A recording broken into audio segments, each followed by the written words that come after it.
Hello and welcome back to UCL Review, where we review all the latest goings on from the best competition in the world, arguably. Joining me today, it's James Wayne for his UCL Review debut. Yeah, you can tell things are, dire upstairs when I'm on the show. No, not at all, not at all. We've been waiting for this moment for a while. And the first game we're going to profile is Chelsea 2, Valencia 2, James. Yeah, Chelsea and Valencia drew 2-2 at the Mestalla, meaning that now Chelsea just have to beat Lille and hope the other game goes their way to get through into the next round. Now, this was a hugely entertaining match. So many chances. Soler giving Valencia the lead to start off with, for then Kovacic to score just a minute later for his first Chelsea goal and his first in 122 games. Dragged. Ridiculous. The Blues then took the lead from Pulisic in the 50th minute, but there was a 3-minute VAR delay for that decision to be corrected because it was originally given offside. So I'm pleased with that overall, though. At least the right decision was made, but obviously VAR still in the early stages, annoying a lot of football fans. But as we said, at least the right decision was finally given. And then Dani Parejo in the 63rd minute had his penalty saved by Kepa. An all-right penalty, not horrendous, but a very good save from Classic, Kepa, definitely.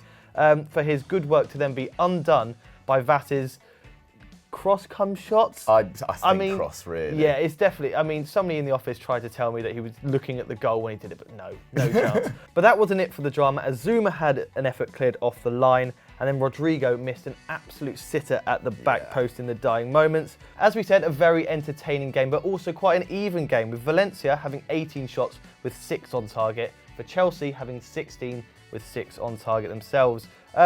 Some positives for Chelsea. They continue their great record in Spain, having lost just one of their past 12 UCL away games in the country. So, something to, like Lampard obviously coming in, you would have thought, have some dip in form, but still keeping the records that they do 100%. hold. That's 3 wins and 8 draws with those 12 UCL away games. And Pulisic has scored as many goals in his last 7 matches in all competitions than he did in his final 36 for Dortmund, and that's sick. Man on fire. Yeah, he's been incredible since he's come to Chelsea.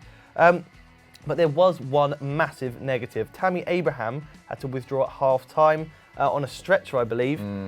Although Chelsea's top scorer told Chelsea TV that it's much better than when it originally happened. So hopefully it's just a bruising and he'll be back for maybe not the next game, but a quick recovery anyway. Definitely. Well, Frank Lampard did admit, though, that his side may have been fortunate to come out with a draw. Let's hear from him now. Both teams had incredible chances. We had one in the first few minutes. We had numerous ones in the first half, so did they. Maybe their chances were more clear-cut than ours at times. So I wouldn't say I feel fortunate. In terms of did I love the match? No, I didn't love it. Because there hasn't been many times this season where I've had to say we kind of got away with that. And today was one of those because they missed big opportunities. As Lampard insinuated there, Valencia missed some big chances, with Maxi Gomez missing 2 very simple ones, particularly when he got his feet tangled at the back stick. Rodrigo missed a chip on Kepa, with Kepa sort of in no man's land. Dani Parejo obviously missed his penalty, and Rodrigo then had that great chance in the final few minutes. It's hard to blame it all on Rodrigo, though. After all, since the start of 18-19, no Valencia player has scored more goals, that's 3, or registered more assists, that's 4, in European competition than him. It actually caps off a pretty disappointing few days for Los Che. Their last-minute defeat to Real Betis came via a Sergio Canales free kick, and that sees them sit 10th in La Liga. But such is the tightness of the division at the moment, they are just 3 points off 5th place Athletic Bilbao, so a couple of wins could turn it around. But things could get worse before they get better for them. Their next 4 games are Villarreal at home, Levante away, Ajax away, and then Real Madrid at home. And with 3 wins in their last 9 League and Champions League games, their manager Albert Celades is certainly under a lot of pressure. But one positive for them, as it tends to be, was the all-round display of Dani Parejo. We've talked about his penalty miss, but he really is the control of the metronome in that Valencia midfield. He had an 88 pass accuracy on the night, 2 tackles and interceptions, 5 key passes, 2 shots, but that 1 penalty miss being the only blot on his copybook. For Chelsea, Kovacic was absolutely superb, as he has been the entire season long, actually. He's really thriving under Lampard. Again in this game was superb, 95% pass accuracy, 2 tackles, 5 dribbles, which was a game high, 1 key pass, 4 shots, and that very well taken goal. Man of the match, though, had to be Christian Pulisic once again. As James said, what an impact he's had coming in from Dortmund. I think some of the office were slightly sceptical with his age, and his 18-19 wasn't nearly as impressive as his 17-18 or his form under Tuchel anyway. But 1 tackle, 4 dribbles on the night, 3 shots, 1 goal, and he really does look like the man that they look to in the moments where they need a bit of creativity. Chelsea are next in action on Saturday when they host struggling West Ham, hoping to heap more misery on Mike Atkins from Football Daily. But Chelsea fans, do you see this as an opportunity missed, or are you still pretty confident of going through with that game against Lille to come? Let us know in the comments down below, and let's move on to our second game. Before we move on to our next section, just a quick reminder to subscribe to EuroFootball Daily and hit that notification bell to never miss a UCL review. We go to Barcelona now, as they took on Borussia Dortmund at home, an absolute thumping. They cruised into the last 16 with a 3-1 victory over a lacklustre, to say the least, Dortmund. As you'd expect, Messi ran the show, firstly assisting Suarez and then getting the favour returned to him. Definitely the Suarez and Messi show for that first half. Yeah. Incredible from them. And they had that goal disallowed as well. And they had the goal disallowed, which, if it was given, would have been a fantastic goal. Just it was class. Very silky pass in. And once again, Messi shining in the second half, assisting ponytailed Antoine Griezmann. Very interesting. I quite like the ponytail, actually. I don't know. He needs to sort it out in general, but it's better than the mop. I don't really care. Fair. Yeah, it's all the same to me.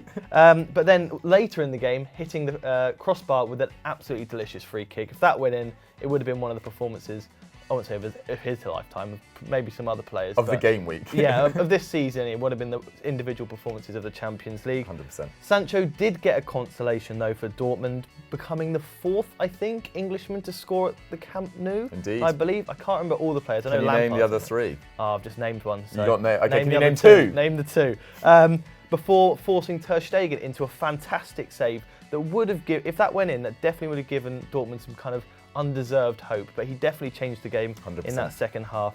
Back to Messi though, his stats were phenomenal. 5 shots, 2 on target, 1 goal, 4 key passes, 2 assists, 1 aerial duel.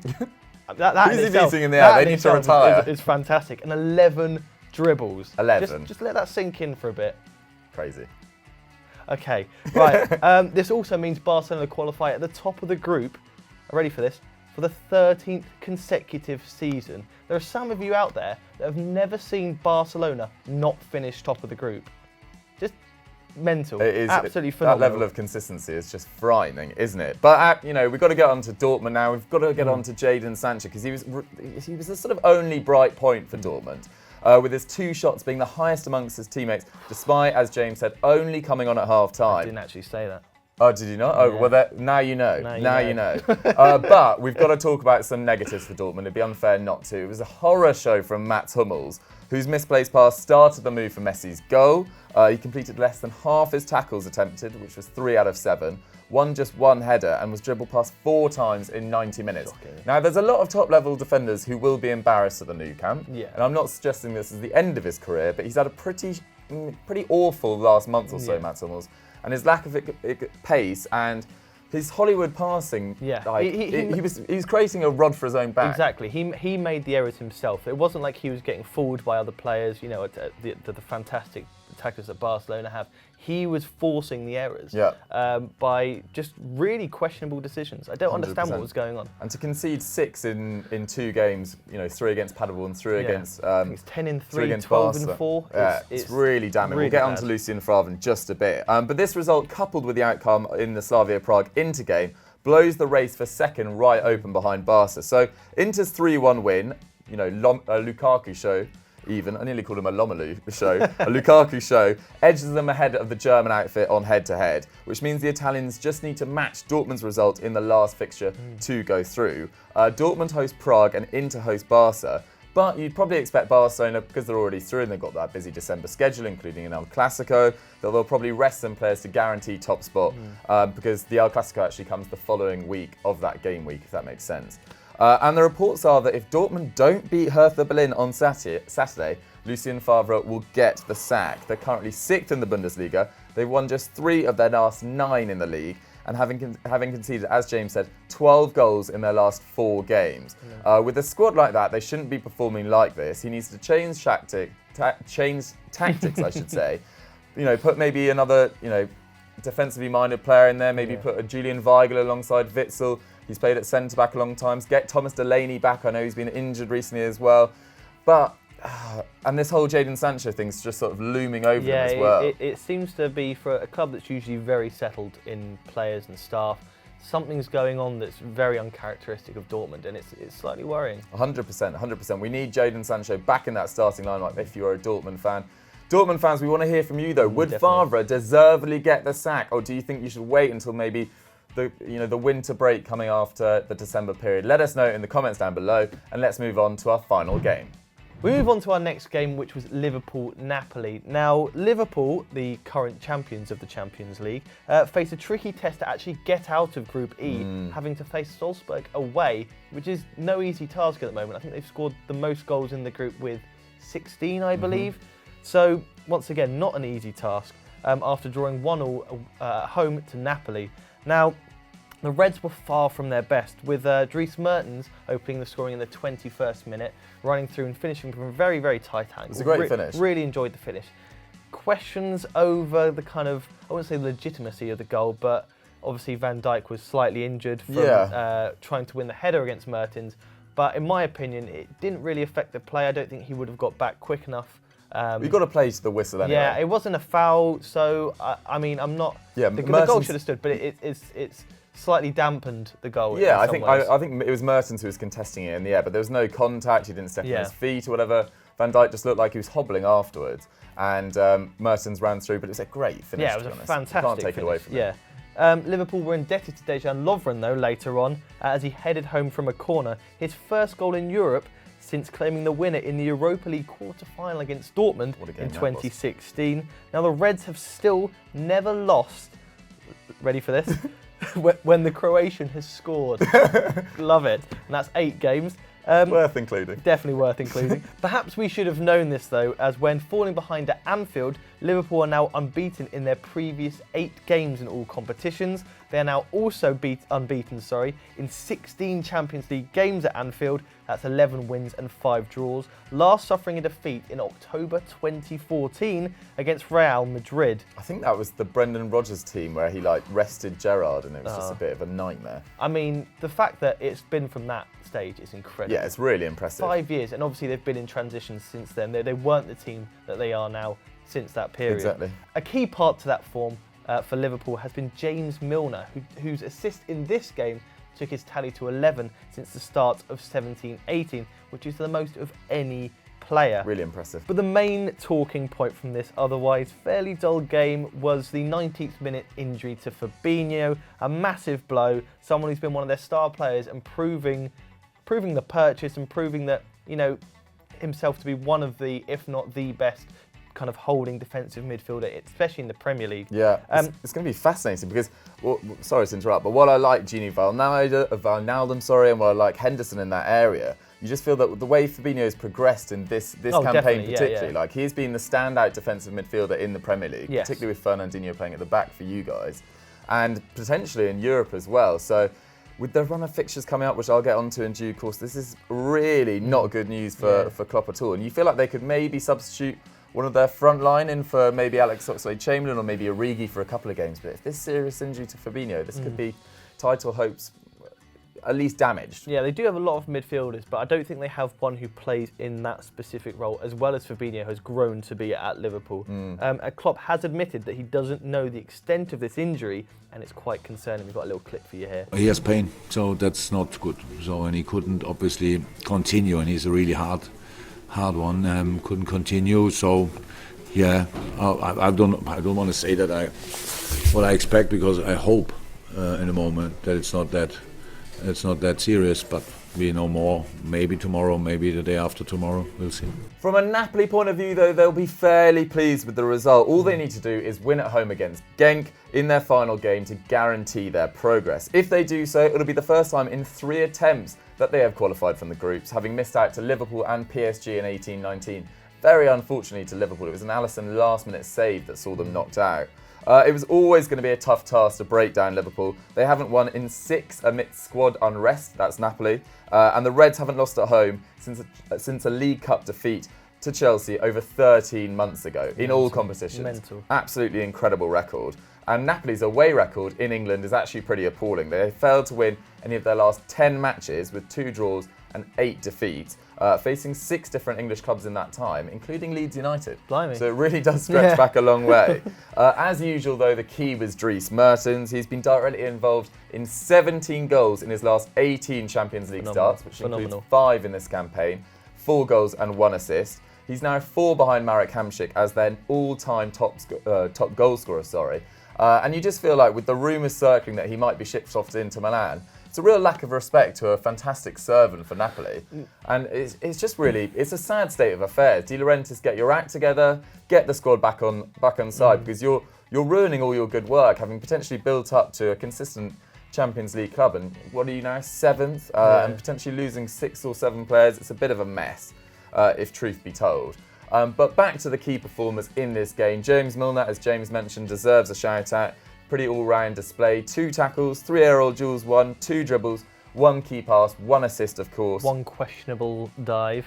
I will throw 1 that questionable in there. dive. That was a bit dodgy, that one. From Mane? From Milner. Oh, I haven't seen that Yeah, yet. he bricks his legs and... Really? Because Mane had a pretty dodgy one in that first half as well. You know, be careful, Sadio. You don't want to get a reputation. Man of the match, though, was definitely Dejan Lovren. 98% pass accuracy from the back. Very impressive. 2 tackles, 4 aerial duels won, 1 key pass, 1 shot, 1 goal. And to be honest, it wasn't really a vintage game. Napoli got that goal and then we're pretty happy with that draw at the end. It wasn't really a classic, as the classic we were expecting at least. And Liverpool will need to keep this run of form going. They've now got 12 games in their next 36 days. In the next 36 days, I should say. Starting with Brighton at home on Saturday at 3 p.m, which we will be streaming on the Football Social once again. Massive months for Liverpool. I feel like if they get through this period with that, whatever it is, 8-point gap at the moment, you're really starting to feel it's going in their hands. But this is the potentially season-defining moment. As a City fan, how are you feeling about it? I think that Liverpool are completely uncatchable at the moment. I don't think they've been playing anywhere near their best, yet they've been able to get results. They've been getting it kind of the Manchester United, the kind of mucky way of eking results both in the Champions League and in the Premier League. So for me, the Fabinho injury is a concern if I was a Liverpool fan, obviously. He's been an absolute kind of rock at not the back, but kind of in that midfield position. So, I don't know. I feel that they will be fine. They've been managing, not performing at their best, but still getting results. So, I think it's more dangerous, the fact that they could still get into better form. But that injury is massive, and we'll see how that really affects them going forward. One final question. If Liverpool don't get that point they need against RB Salzburg and drop out of the Champions League, would you think that's Premier League over for Man City? I wouldn't say it's Premier League over, because it's one of those things where anything can still happen. But it's a massive boost for them. Because you look at their kind of domestic cup success, let's say, in the recent years, it's been awful. They've pretty much been knocked out of every cup to try and, I wouldn't say to try and focus on the league, but it has helped focus on the league. So if they do, obviously it's a boost for the Premier League for them, but I don't think they won't want it. You don't want it. You want to be in every competition. You want to be playing every game. Although 11 games in 36 days sounds horrendous, they'll want it. They'll want it. Fair enough. Liverpool fans, we want to hear from you. Why don't we do a late poll? Would you rather win the Champions League this year or the Premier League? I think I know the answer, but we'll do it to a poll anyway. And let's roll straight into the end board. James, thank you very much for joining. Thank Your you. first UCL review. You did very well indeed. Thank you very much. Did you enjoy it? Yes. Yeah. Great fun. And what should the good people go and do now? I believe there's another episode dropping today. Oh, there is another episode of Journeyman on FD dropping today. Fortunately, I haven't really been involved with this one, so I was ill. Michael's taken the reins on this one. He's done a fantastic job. Go over there, show him some love. Dropped hopefully around 4 or 5, depending on how the export goes. Give that a lot of love. Stat Wars, as always, just finished off the season. It has, yeah. Something spicy coming your way soon. Indeed. Because somebody was in the relegation battle. See how that goes. Keep an eye out for that. Subscribe, as always. Like, comment, show us your love. Follow us on Twitter. And see you soon. Next time. Bye.